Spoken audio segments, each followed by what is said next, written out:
नमस्कार दोस्तों, हमारी आज की कहानी है नई बहू को होना पड़ा शर्मिंदा। कहानी पसंद आए तो चैनल को सब्सक्राइब जरूर करें। माँ, आप एक अच्छी माँ नहीं है।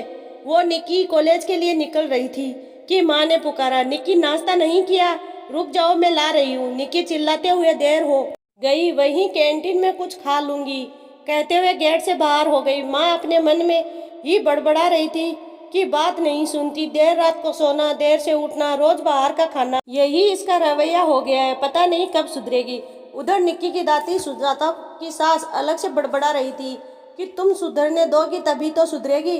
उसे तो कुछ काम भी नहीं सिखाया, लड़की जात है, कल को ससुराल जाएगी तो खुद तो बातें सुनेगी ही, हमें भी सुनवाएगी। कलयुग आ गया है।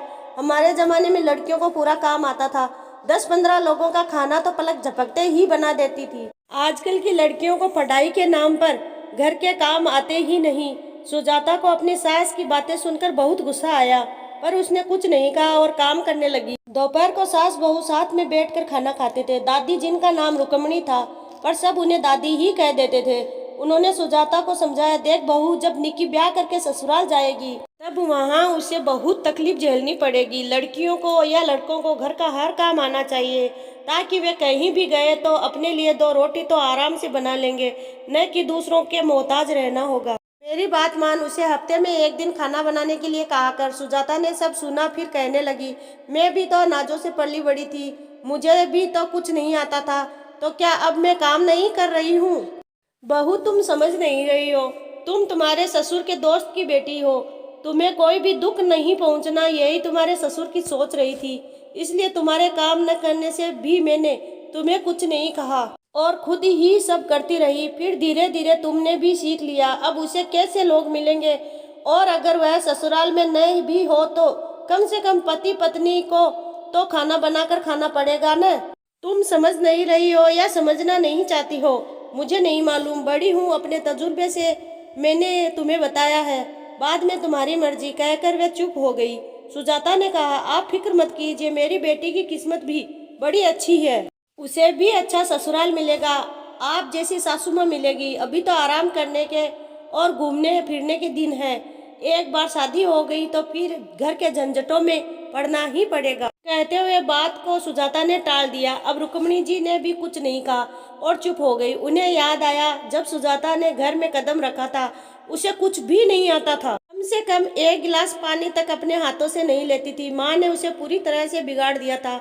जब देखो दोस्तों से फोन पर बातें या मिलने जाना, यही उसका काम था। माँ ने उसे पूरी तरह से बिगाड़ दिया था। जब देखो दोस्तों से फोन पे बातें या मिलने जाना, यही उसका काम था। जब काम के सिलसिले से विक्रम को दूसरे शहर जाना था तो उसने कहा, माँ कैसे मैनेज करेंगे, इसे तो कुछ आता ही नहीं है। मैंने उसे समझाया, तुझे तो मैंने सिखाया है ना, तू ही सिखाते हुए मैनेज कर ले। बस दोनों मिलकर खाना बनाते थे। इसी तरह सुजाता ने सीखा। जब भी रुक्मणी जाती थी तो वह भी कुछ सिखा देती थी। इस तरह बिना किसी झंझट के बात बन गई। पर सबके साथ एक जैसा ही हो, यह नहीं हो सकता है। खैर, रुक्मणी ने अपने मुंह पर ताला लगा लिया। निक्की बिगड़ती गई। नौकरों पर चिल्लाते हुए बात करना, फोन पर घंटों बातें करना या घूमने जाना, यही चलता रहा। एक दिन विक्रम ने कहा, माँ, निक्की के लिए बहुत अच्छा रिश्ता आया है। लड़का डॉक्टर है, एक भाई और एक बहन है। बहन की शादी हो गई है, भाई पढ़ रहा है। कल वे लोग निक्की को देखने आ रहे हैं। दूसरे दिन निक्की को देखने के लिए अभय के परिवार वाले आए। उन्हें निक्की बहुत पसंद आई। कहते हैं, चट मंगनी पट ब्याह। बस निक्की और अभय की शादी भी वैसे ही धूमधाम से संपन्न हो गई। निक्की ससुराल चली गई। अब सुजाता को फिक्र होने लगी कि क्या होगा, निक्की वहाँ कैसी होगी। वे लोग हनीमून पर गए। वहाँ से आकर घर में आने वाले लोगों से मिलने का कार्यक्रम चला। इस तरह 1 महीना हो गया। एक दिन शाम को निक्की आई, बड़ी सुंदर लग रही थी। दादी के गले लगकर रोने लगी। दादी ने पूछा कि क्या हुआ, किसी ने कुछ कहा क्या? उसने कहा, नहीं, पर दादी आप बिल्कुल ठीक थी। मैंने आपकी बात नहीं मानी और मैंने कुछ भी काम नहीं सीखा। मुझे लगता था माँ सही है, वह मुझे बहुत प्यार करती है और लाड प्यार से पाल रही है। पर नहीं दादी। तभी सुजाता आई। क्या हुआ निक्की, तुझे कोई तकलीफ है क्या? मैं और पापा आए क्या? तुम बहुत बुरी हो माँ, तुमने मुझे कुछ नहीं सिखाया। वहाँ सबके सामने मेरा सर शर्म से झुक जाता है।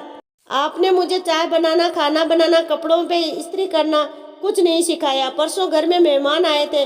सासू माँ ने कहा, निक्की बेटा चाय बना दे। मैं रसोई में खड़े होकर रो रही थी, क्योंकि चाय कैसे बनाते हैं मुझे नहीं मालूम।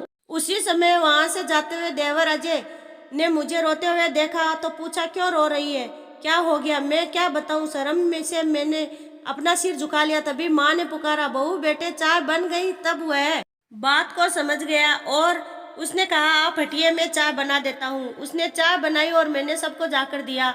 माँ, आप सोच रही थी कि आप बहुत अच्छे से मेरी परवरिश कर रही है। नहीं माँ, आपके कारण ससुराल में हर समय मुझे सिर झुकाना पड़ता है। माँ, आप अच्छी माँ नहीं हो। माँ, आप अच्छी माँ नहीं हो। दादी, मैं कुछ दिन यहाँ रहने के लिए आई हूँ, प्लीज मुझे कुछ काम सिखाइए ना, कहकर दादी से लिपट गई। माँ अपने आंखों में आंसू भरकर बुत बनकर खड़ी रही। बच्चों से प्यार करना सही है, पर उन्हें स्वतंत्र बनाना है। पूरी तरह से काम उन्हें आने चाहिए, भले वे करे या नहीं, पर जरूरत पड़ने पर कर सके। निकी की कहानी सभी माँओं के लिए सीख है।